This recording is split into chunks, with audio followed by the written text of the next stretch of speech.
walk into this room at your own risk, because it leads to the future. Not a future that will be, but one that might be. It has refinements, technological advances, and a more sophisticated approach to the destruction of human freedom. But like every one of the super-states that preceded it, it has one iron rule. Logic is an enemy and truth is a menace.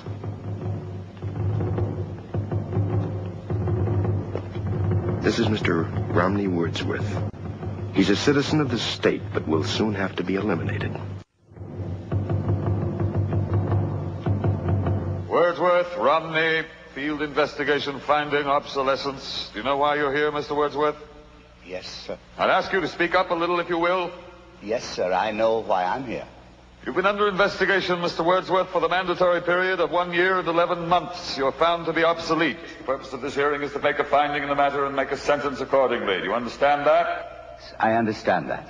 Your occupation, Mr. Wordsworth? A librarian, sir.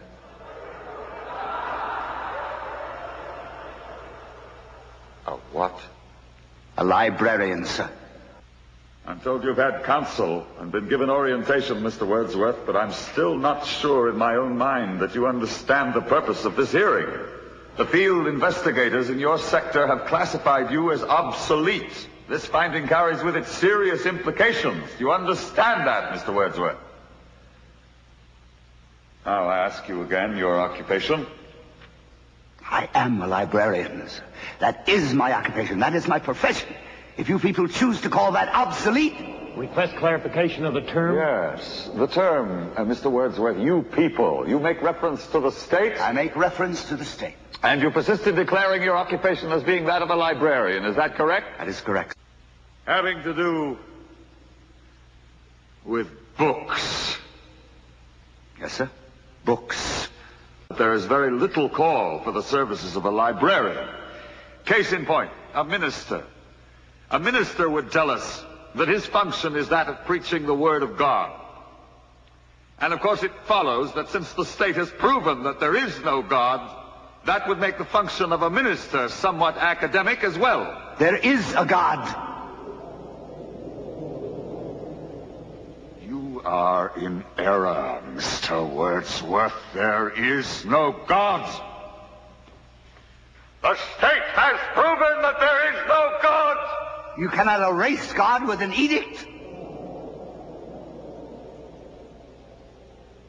You are obsolete, Mr. Wordsworth. You have no function, Mr. Wordsworth. You're an anachronism, like a ghost from another time. I am nothing more than a reminder to you that you cannot destroy truth. You're a bug, Mr. Wordsworth, a crawling insect, an ugly, misformed little creature who has no purpose here, no meaning. I am a human being. I exist. And if I speak one thought aloud, that thought lives even after I'm shoveled into my grave. Delusions, Mr. Wordsworth. Delusions. The Bible, poetry, essays of all kinds, all of it an opiate to make you think you have a strength when you have no strength at all. You have nothing but spindly limbs and a dream. And the state has...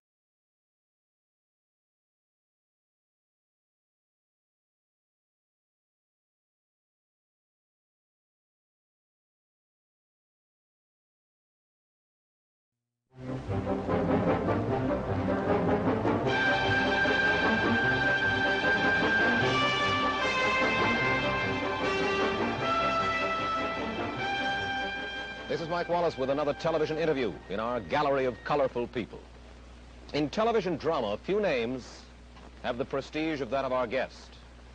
Rod Serling is the only writer to have won 3 Emmy Awards for Requiem for a Heavyweight, Patterns, The Comedian.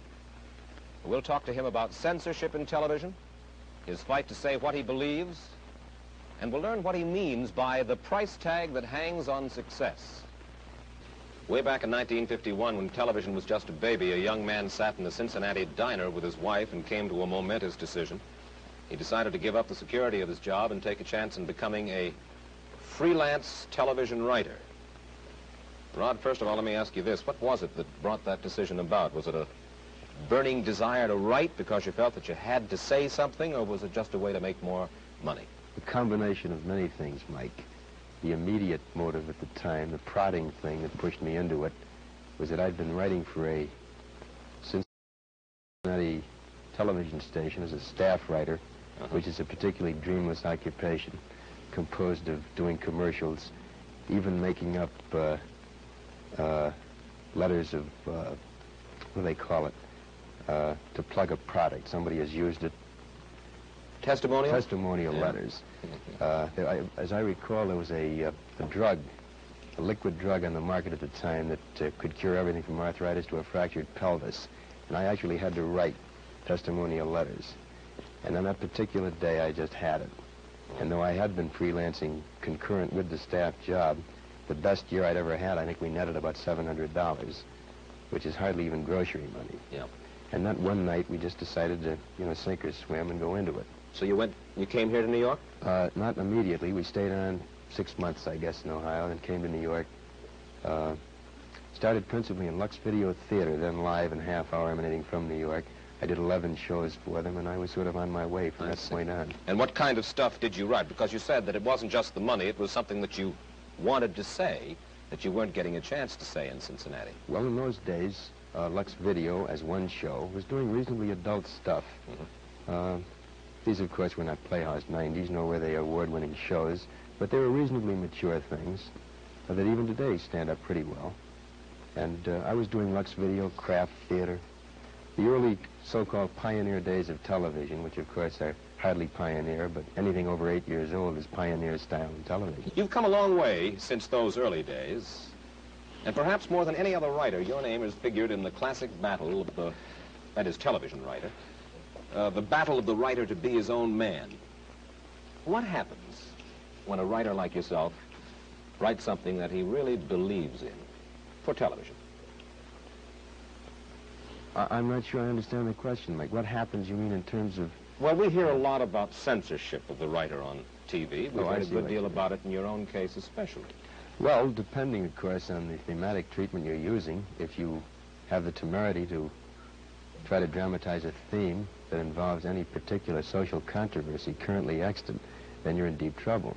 For instance? A racial theme, for example. The case in point, I think, a show I did for the Steel Hour some years ago, 3 years ago, called Noon on Doomsday, which was a story which purported to tell what was the aftermath of the alleged kidnapping in Mississippi of the Till Boy, the young Chicago Negro. And I wrote the script using black and white initially. Then it was changed to suggest an unnamed foreigner.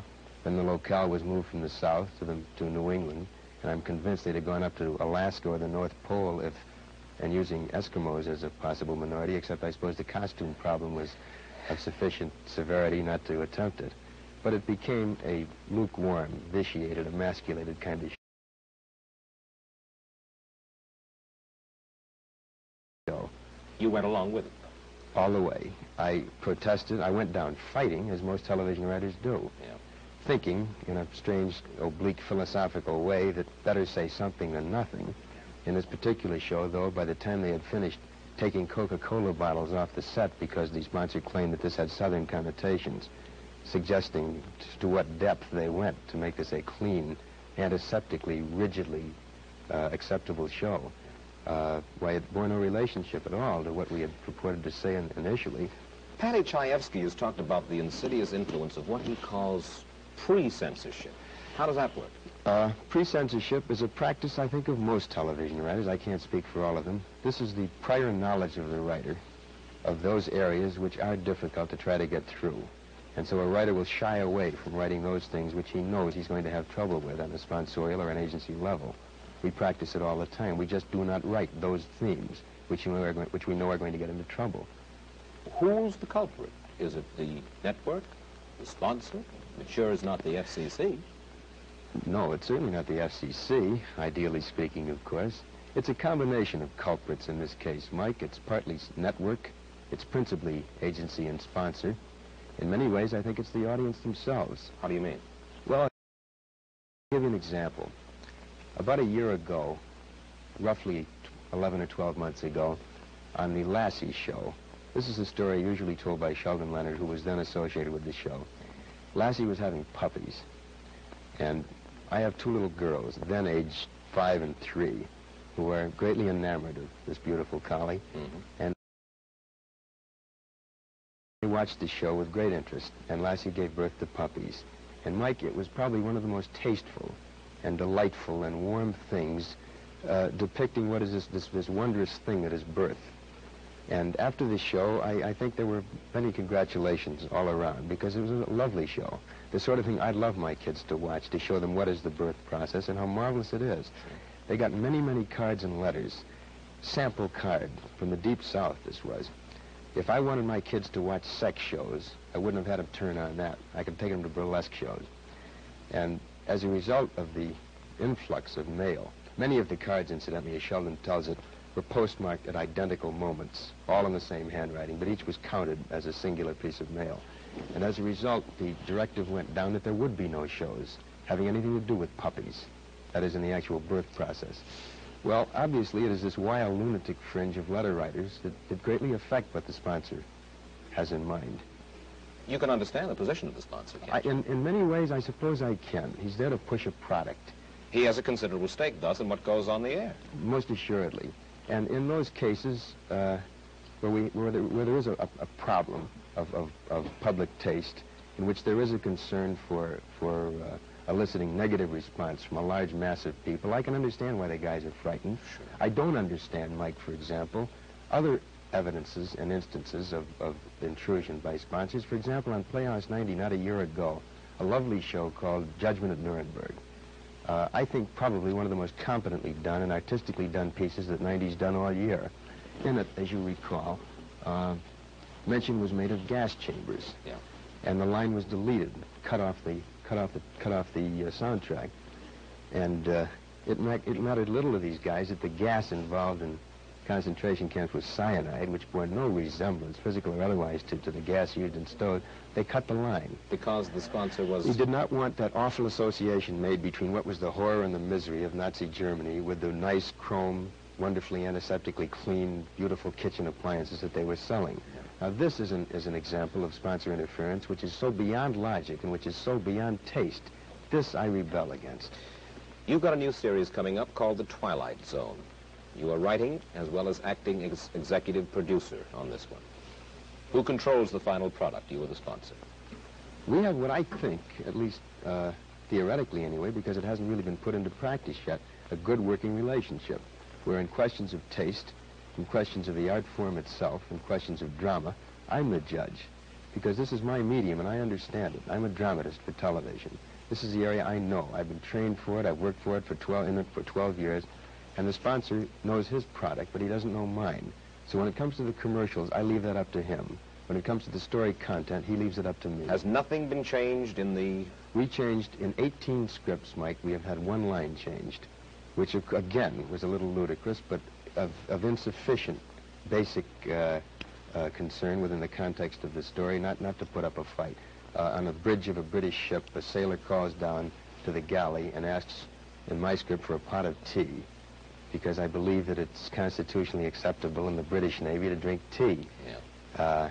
One of my sponsors happens to sell instant coffee, and he took great umbrage, or at least minor umbrage anyway, with the idea of saying tea. Well, we had a couple of swings back and forth, nothing serious, and we decided we'd ask for a tray to be sent up to the bridge. But in 18 scripts, that's the only conflict we've had. Well, They've passed what? I mean, every script. Is pre-censorship, though, involved? Are you simply writing easy? In this particular area, no, because we're dealing with a half-hour show, which cannot probe like a 90, which doesn't use scripts as vehicles of social criticism. These are strictly for entertainment. These are pot boilers. Oh, no, I wouldn't call them pot boilers at all. No, these are very adult, I think high-quality, half-hour, extremely polished films.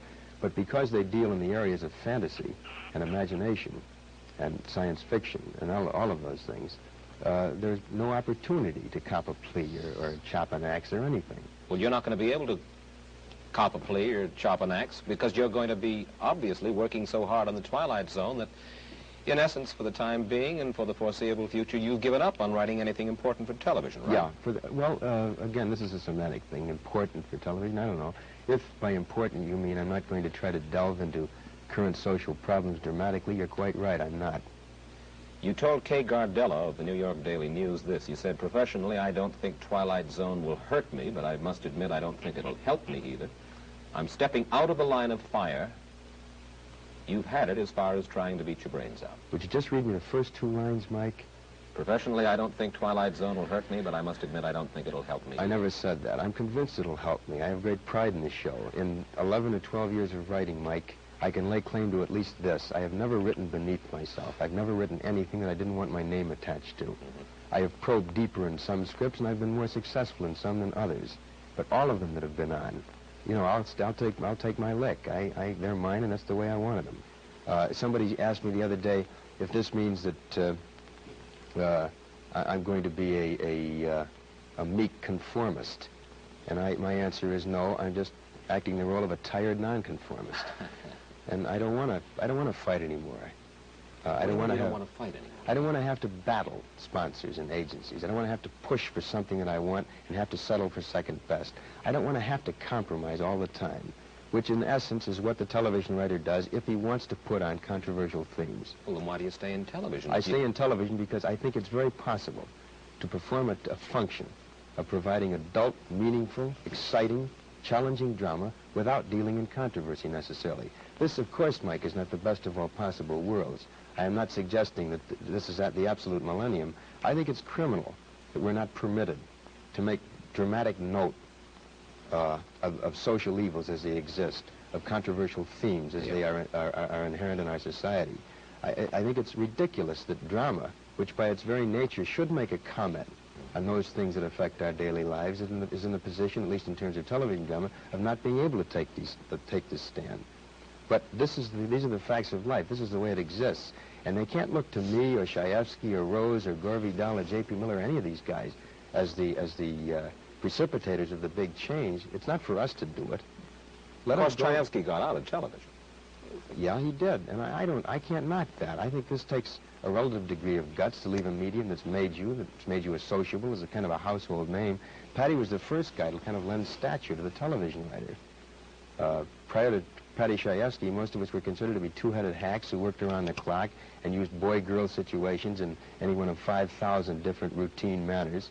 But Patty gave us a stature. And I respect Patty's decision to leave. He felt that he wasn't satisfied with doing things half-best. Do you think you could make it outside of television? Me? Yeah. I'm not sure I could.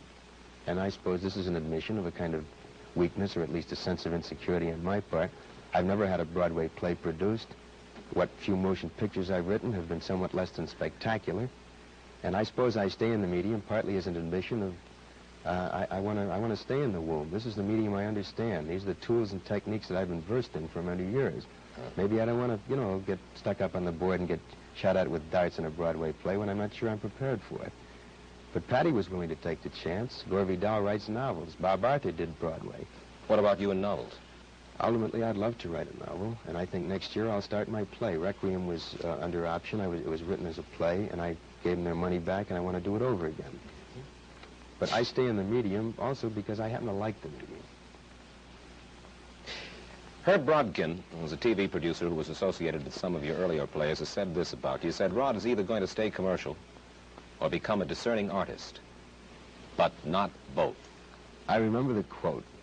He gave it to Gilbert Milstein when Milstein was doing a profile on me in the New York Times. I didn't understand it at the time. I failed to achieve any degree of understanding in the ensuing years, which are 3 in number. I presume Herb means that inherently you cannot be commercial and artistic. You cannot be commercial and quality. You cannot be commercial concurrent with having a preoccupation with the level of storytelling that you want to achieve. And this I have to reject. I think you can be, I don't think calling something commercial tags it with a kind of an odious suggestion that it stinks, that it's something raunchy to be ashamed of. I don't think if you say commercial means to be publicly acceptable, what's wrong with that? As long, the essence of my argument, Mike, is that as long as you are not ashamed of anything you write, if you're a writer, as long as you're not ashamed of anything you perform if you're an actor, and I'm not ashamed of doing a television series. I could have done probably 30 or 40 film series over the past 5 years. I presume at least I've turned down that many, with with great guarantees of cash, with great guarantees of financial security, but I've turned them down because I didn't like them. I did not think they were quality, and God knows they were commercial. But I think innate in what Herb says is this suggestion made by many people that you can't have public acceptance and still be artistic. And as I say, I have to reject that. One of your most recent plays was one called The Velvet Alley, right? Right. It was about the corrupting influences of Hollywood and big money. Right. Where'd that come from? Your own experiences? Part of it was very autobiographical. Part of it was a composite of of observation of other people involved. Well, what do you mean by the corrupting influence of Hollywood and big money? What is that? What Well, are you saying? I didn't mean to suggest that corruption had a geographical tag, that it was necessarily the corruption of Hollywood. What I tried to suggest dramatically was that when you get into the big money, particularly in the kind of detonating, exciting, explosive, overnight way that our industry permits, there are certain blandishments that a guy can succumb to, and many do. Such as? A preoccupation with status,